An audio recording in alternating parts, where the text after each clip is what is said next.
Apes together, strong. Podcast together, funny. I'm Mike. And I'm Darren. And this is PopScorn.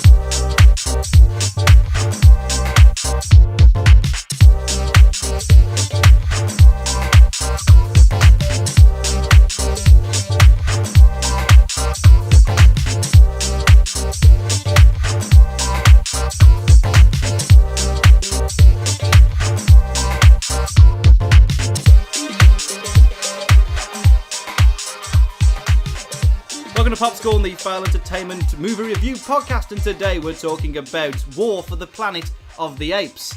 Darren, Yeah. this was a movie that we've kind of late to the party on. I wasn't late to the party on it, I Michael. was late to the I party on watched Apes. this about a month ago, and therefore my opinions may be quite sketchy, but yeah, we'll piece it together. You, on the other hand, took your sweet time to watch this movie. I did. I don't know why, because I've really enjoyed the previous two New Apes movies. This is the thing about this trilogy that's really odd.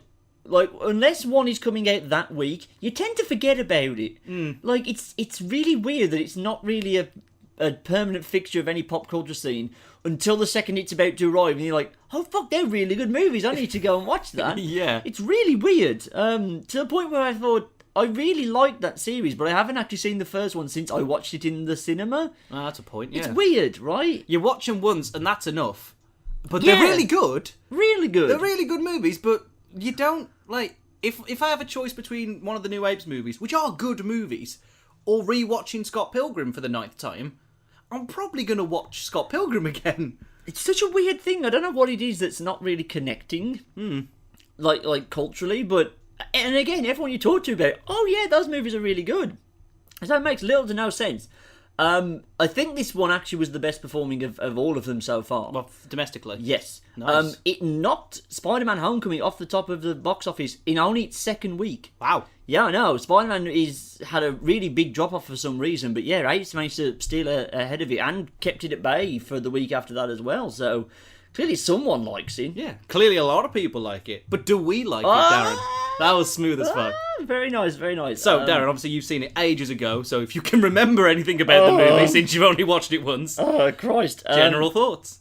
I liked it. It was a good trilogy closer. Make no doubt about it, this is not necessarily a franchise ender, but it puts to bed this set of films quite neatly.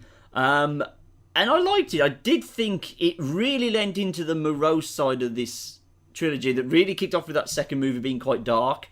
This one is even more so going that way. Going back to, like, there's a lot of slavery overtones in this movie. A lot of oppression, which you don't really see in a lot of summer blockbusters. And it's not really that action heavy. And it sounds like there's going to be a lot of negatives here, but it's a great character study. It's when the action does turn up, it's very, very good. And like I said, it's a very satisfying ending to this set of movies. I'll agree. I think, once again, it's another movie that's been marketed 100% wrong. Because it's being touted as this action-packed monkey fighting business. It's really not. It's a prisoner of war drama. Yeah. And when it's just being a prisoner of war drama, it's fucking phenomenal. It is. Like, and the action is still good. Yeah. Comparatively to Dawn, which was the previous one. Yes. Because apparently you have Rise and then Dawn. I know. Terrible naming structure. Yes. Either way, Dawn had a lot more action than Rise. Rise had the ending scene, and that was really about it. Whereas Dawn, from the off, you're in the Apes world, and that was a bit more action heavy, especially the last third. Yeah. Like, that's one of the things, though. Action-wise, you're not going to find anything that's as cathartic as the final act of Dawn in War. No. But that's because this is a movie of a different tone. Like I say, it's a drama. It's Caesar's story. It's not the story about the world anymore. It is interesting that the one entitled War has the least amount of war in it. Yeah. That's quite confusing, so the confusing naming structure carries on. Yay. Thanks, Hollywood. Cheers! So we once again follow Caesar, played by Andy Serkis. Right, okay. There's been talk about Andy Serkis' role. Right. And how it should be nominated for a Best Actor. Or be the introduction to introduce a Best Actor in a motion capture or voice acted role. Right. Do you think it was that good that it deserves either an Oscar nomination or the creation of a new category? I think creation in this category, just because this is only going to get more prominent going forward. And they are right. People that said, because I know there's a lot of people that came out when he won an Oscar for Gollum. Probably best supporting actor or something along those lines. And they said, yes, what Andy Serkis did was great, but a lot of that work was done by the animators, and they got no recognition. Yes, I think the Lord of the Rings won for the special effects Oscar, but those specifically who helped bring Gollum to life just as much as Andy Serkis didn't really get their recognition. So to meld it in there, again, considering that, cartoons and CGI level, all CGI movies are becoming more popular, and this type of motion capture technology is only going to become more prevalent in cinema. I think it is time. And then if it did, he would win it every year. Yeah. We would essentially be creating the Andy Serkis category, but that's okay. Yeah, that's fine. Because when you study, like when you watch some of the behind the scenes stuff and you see how he physicalizes Caesar and how he's teaching a number of character actors to do the same for their respective monkeys, which is a sentence I love saying out loud. Yeah. It is incredibly impressive. And not only is it impressive just on a technical standpoint, and yes, the teams do deserve that, but Serkis himself, who's kind of spearheading really the new way of telling character stories where you don't do it the typical route.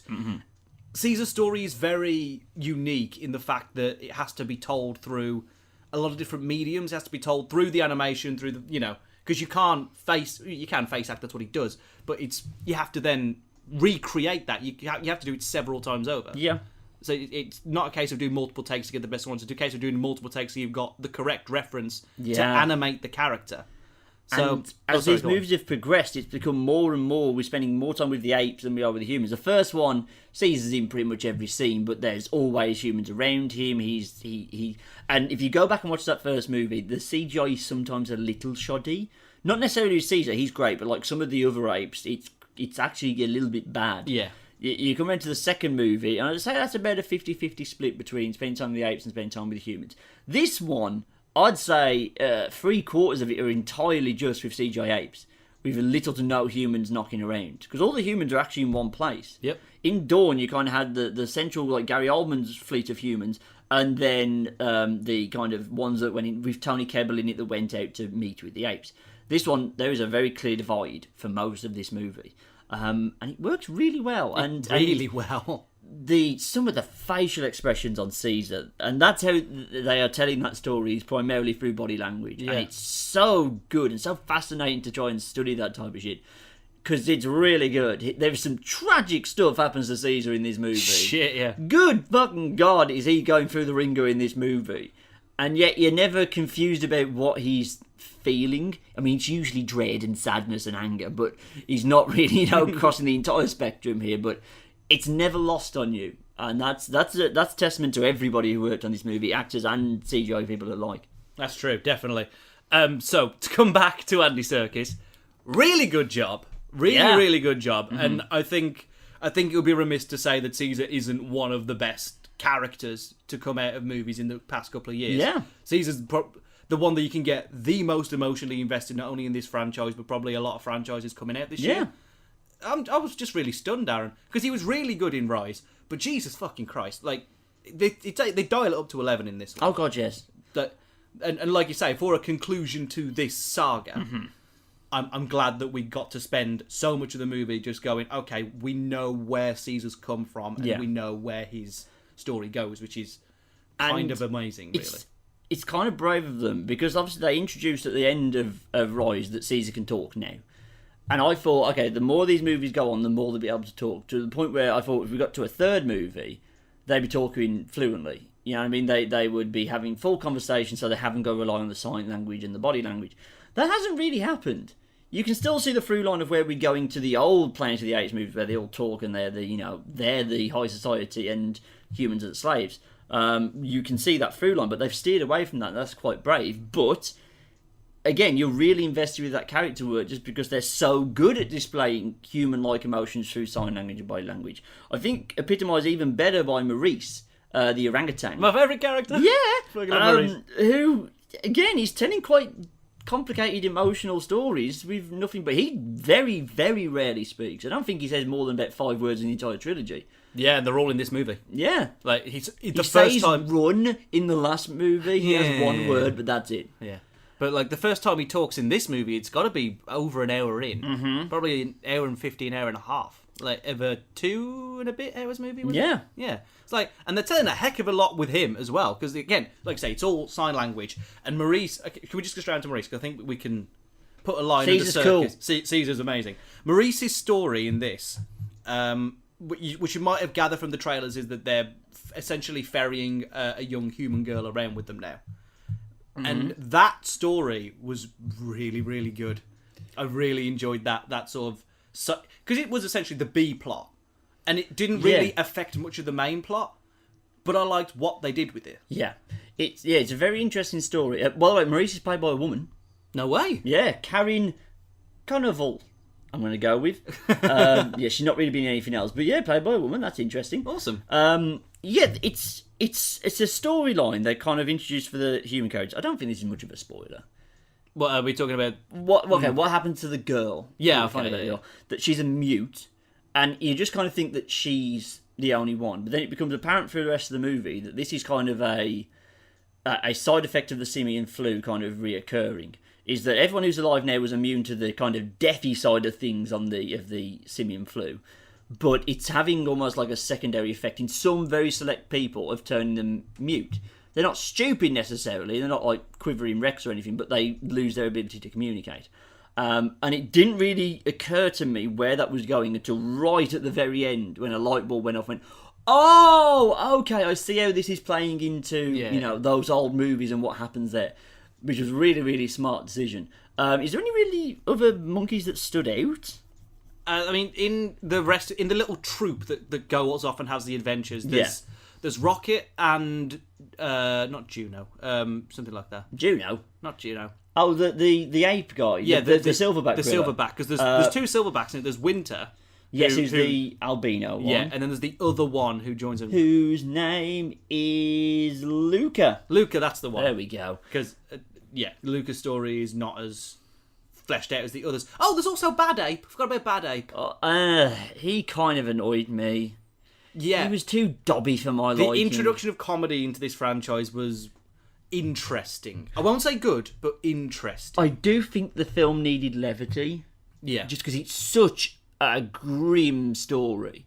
It's not really got a very fleshed out colour palette. It's almost entirely grey. This is the weird thing about colour in this movie. The first one was a lot of greens and yellows and quite lively, and then the world goes to crap and it's all like reds and oranges in the second movie. Now this movie's like blues and blacks. Yeah.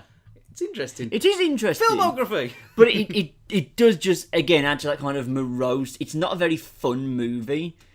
But yeah, they introduced Bad Ape as kind of the comedy side of things. And it does work. You do get a few laughs out of him, but it did get a bit... It wasn't Jar Jar Binks. No, it wasn't. It wasn't never. Nothing's ever that bad. But because it's such a tonal change from what Caesar's been doing, of like just cold cocking people and doing all this stuff and kind of going on a one-man revenge, mission, basically doing Old Man Logan is essentially this movie. Old Man Caesar. But exactly. And then all of a sudden, here comes Dobby. And I was like, hey, this isn't really working. Yeah. I think that was my biggest negative of the movie overall, to be fair. That being said, when I watched it, a lot of people did laugh along with it. I don't get me wrong, I laughed. It's just I came away again thinking, damn, was that the kind of comedy this needed? I think it should have stopped at some point, though, because they try and introduce the comedy elements in the final act. I'm like, this is not where you do your comedy elements. In the start of the second act, when you introduce Bad Ape, and he comes out in the puffer vest, I'm like, okay, that's fine. Yeah. That's good.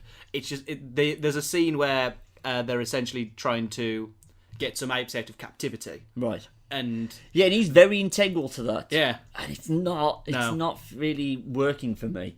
Okay, the human side of things is basically dominated by one man. Yeah. Which is Woody Harrelson as kind of the Colonel, who's obsessed with fried chicken. They're the one, right?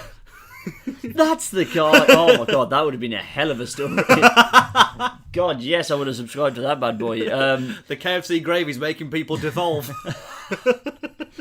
I've been to a lot of KFCs where that could be very, very true. Yeah, definitely.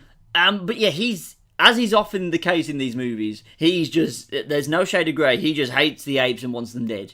And again, if this was being told from the human side of things, you'd totally be on his side. But because this has taken the interesting route of making us the bad guys, and there's this thing with Dawn, you had that kind of pack of humans who were kind to everybody and liked everybody and wanted to help the apes and be their friends. And Caesar even called the geezer at the end, like, you're my friend, but sorry, this has come to war. In this one, we do not get that. There is no sympathetic humans. We are just the last, whatever's remaining of it is out to kill.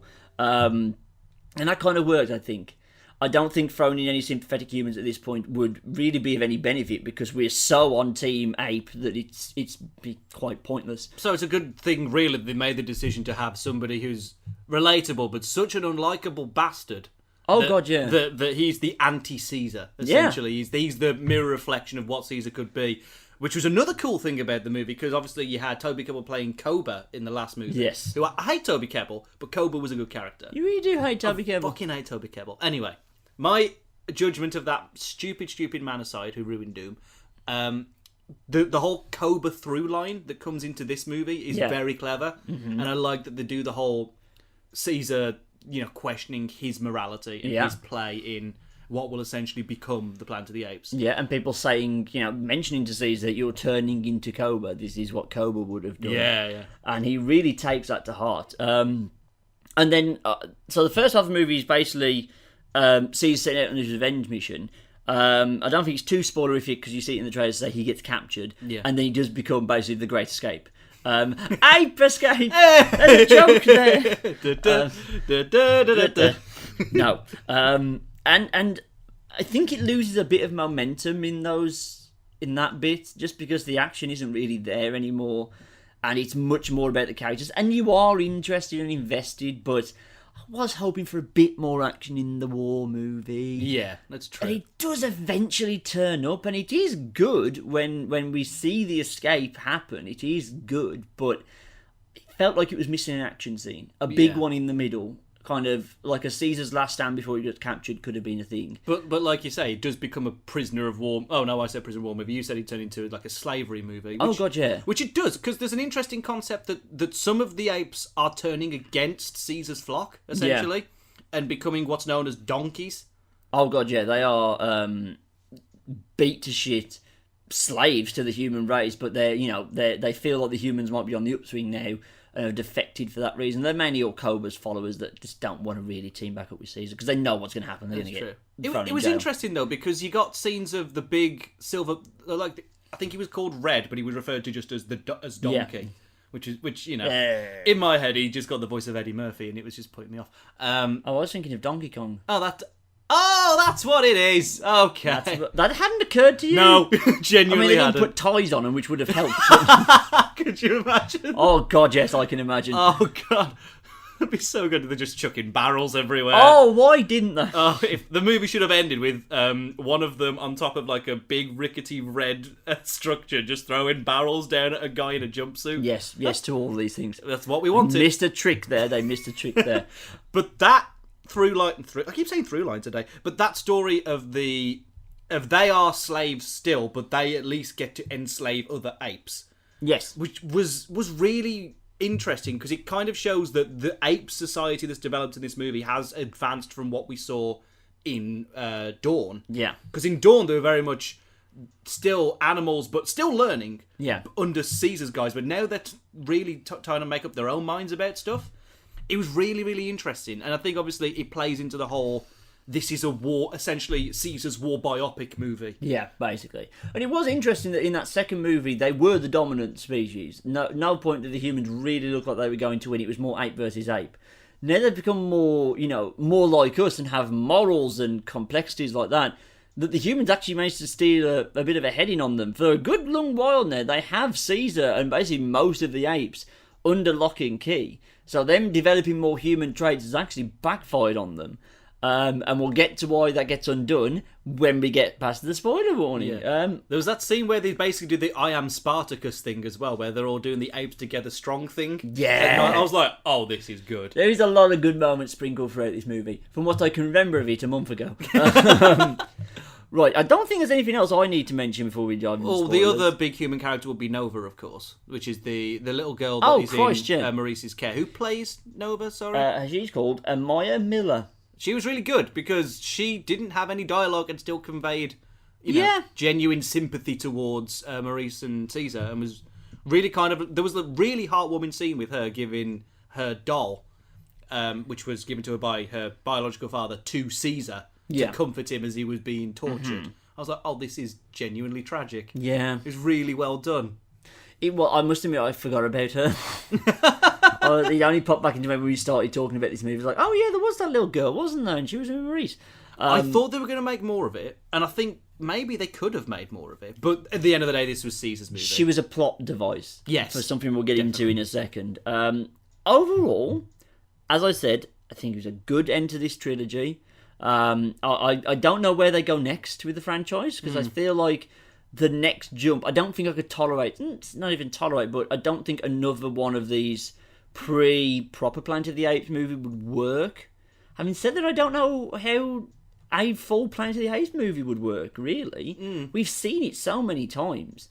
And I mean, I can't really say I've sat down and watched the original ones, the Charlton Heston ones. I have seen the Marky Mark one, and it's one of my least favourite movies of all time. So, and I don't know how you would really carry the tone through, because they're quite silly movies. Keeping it as the prequels to that series has really helped and made it gritty and dark. I don't think you can do gritty and dark when it's, there's a literal ape king and humans are all slavering idiots in cages. I don't know how you do that. And then have, someone come back and they're going to lace in all the flipping references to the first one with the Statue of Liberty and all that jazz. Maybe that's what you do next. You do the building of the first ape city or something like that. Show us a halfway point, you mean, between... What would be interesting is if it was like... Because I notice in this movie there's a lot of sort of biblical imagery. Yes, there is. Very much Caesar being a Jesus-type figure. Yeah. Maybe you go down that route and you think about the biblical epics like Ben-Hur or... oh, God, what's the other Charlton Heston one? Chariots of Fire? No. Spartacus? Yeah, I guess that. I'm trying to think. The one with Moses in it. I forgot what the movie's called, though. The Ten Commandments. Ten Commandments, that's it. So maybe you do that, and you do like the whole... And do maybe like an Egypt-inspired building of the pyramids thing. So maybe they're making the first ape monument. So you show a halfway point between there and true Planet Apes. Maybe do an ape civil war. I don't know. And say you have to basically get rid of the humans now. Yeah, you do.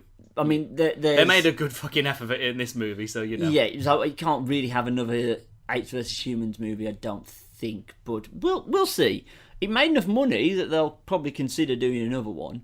But I just don't know where they go from here. But thankfully, this trilogy, considering how little I cared about it going into that first movie, has now turned into a pretty perfect trilogy. There's no weak spot in those three movies. They're all pretty fucking good. Yeah, they really are. And as this one, I don't think this is my favourite one of the trilogy. I still think that's Dawn. I think Dawn had more catharsis towards the end, whereas this one is very much an Old Man Logan style sort of picture. Agreed. And the first one was good at the time, but now that we know we've got the two better movies, it's the new hope, if you know what I mean. It's that was great, but oh god, there's some good stuff coming. Oh god, yeah, it's like that. I went back and watched it just before I went and watched this one, and it's still good. It holds up. Some of the CGI doesn't, but I still think the bridge scene is better than the kind of fiery ape thing. Oh no, I enjoyed that. I enjoyed the head out of it, but I think that bridge scene is really, really underestimated. Yeah, but Cobra versus Caesar at the end. Yeah, that's great. Oh. I'm not saying it's one's a gold medal by a long shot, but it's close. I just really did like that bit on the bridge. Yeah. So yeah, no complaints. Other than that, perfect trilogy. Fantastic. Sorry, I burped. Yeah. Spoilers, Darren. Spoiler alert! What I really liked was that I didn't clock that they were basically writing in humans becoming idiots via virus. Yeah. Until right at the end when it happened to Woody Harrelson.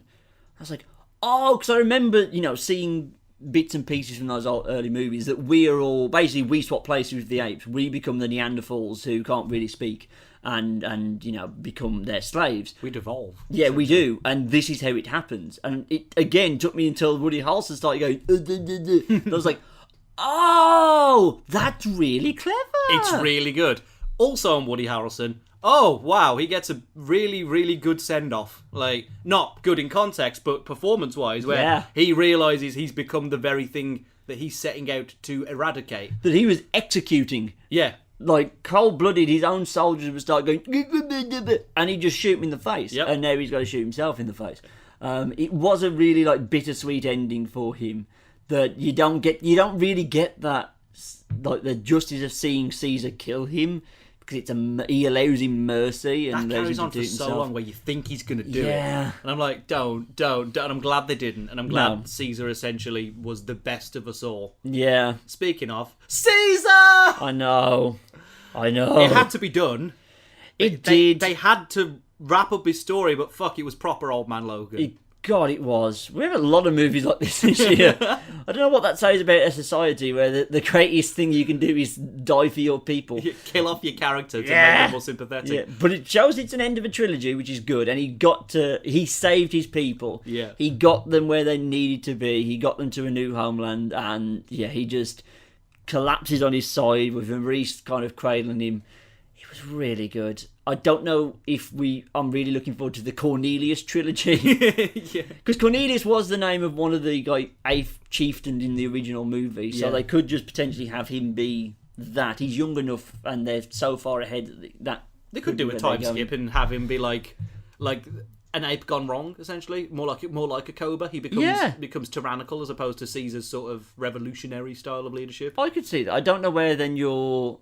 Oh, no, that could be... Yeah, you could be on the side of the rebel apes trying to take down evil Cornelius. Yeah, that could work. Feels like a bit of a spit in the face to... Caesar. Yeah. Yeah, but still. Yeah, but that's a good an story. Interesting way. That's an interesting way of going. That bit early on when Woody Harrelson shoots Blue Eyes and Caesar's wife... Oh, God, yeah. Cornelia.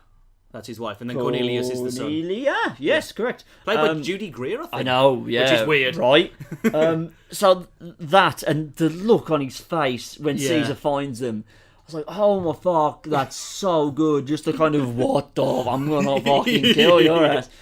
Oh, it was good. And that, I think that kind of, the intensity of it really did drag it through in those moments where you just like, nothing's really happening. We're not getting any fighting. Is it bad that my favourite bit was, when Nova's dad comes out and he's like, I'm putting it down, and then tries to shoot them. Yeah. But then Caesar just cold cocks him Oh, from the God, side. Caesar Like, is- This movie should have been called Planet of the Apes. Caesar's not fucking around no more. Fucking hell, you had 2 movies of me fucking around. Motherfucker's turned into the Punisher now. Caesar, First Blood. Oh, he really is. I'd watch it. I'd watch that shit out of that. It's so good. I can't really think what else we need to spoil. Is there anything, Michael? Caesar died at the end. Caesar You've was a seen badass. this a lot more recently than I have. That's true. The ending was interesting in that it essentially tries to kill off every last human. I don't know whether it's going to succeed because franchise, but it really tried a lot.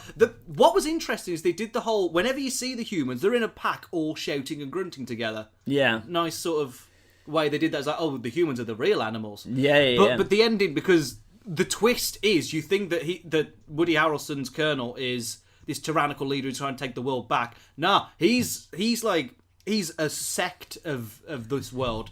There's a bigger army in the north coming to fuck his shit up.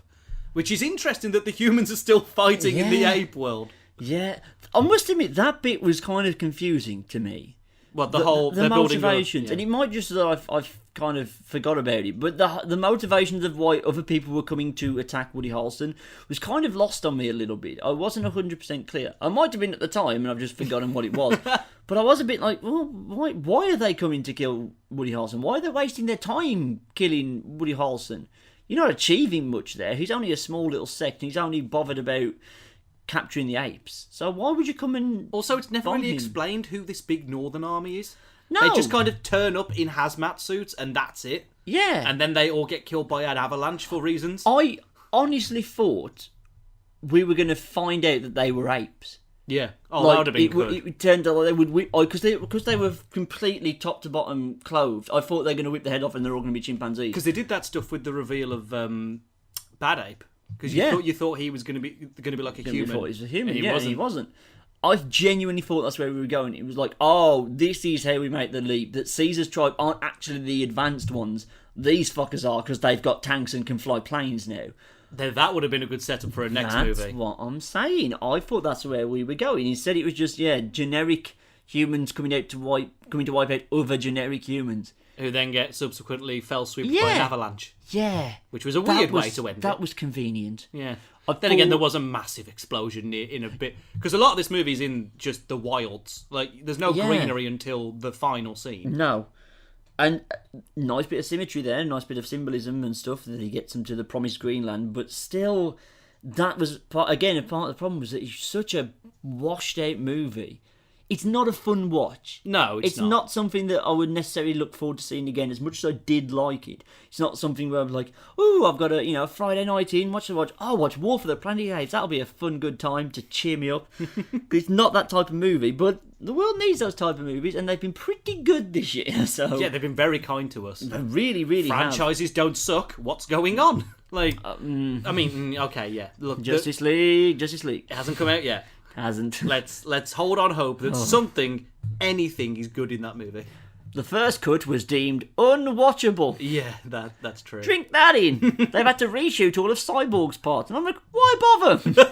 DC has been trying to make Cyborg a thing for fucking donkey shit. And it doesn't work.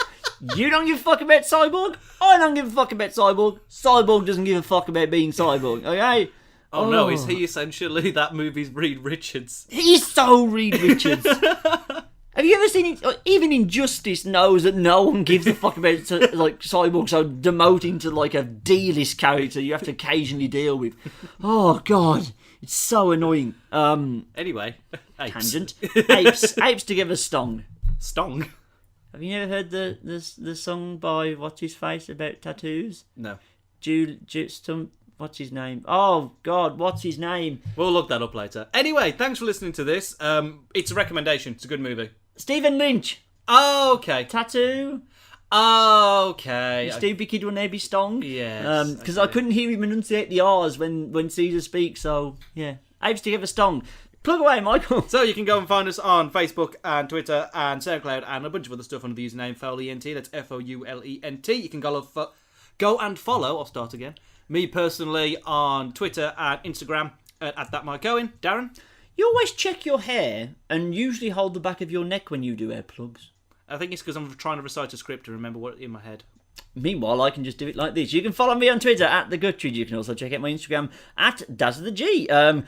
Go check out our YouTube page. We've put up a lot of old podcasts and new ones are going up on there, including our Pitch Intense Spider-Man 1, which we hope you all liked. You can now go see it on YouTube. I've put together all the casting pictures of here's who we want playing this geezer, etc. Michael put in a lot of work on that, so well done, Michael. Yay! Well done to you. I did the thing. We are going to have another Planet of the Apes related podcast coming up soon as well. In fact, we're going to record it next. It's the launch of another new series for this month. Yes, we're kicking off 8 Bittersweet, which we kind of announced already on Gotta Cast Them All.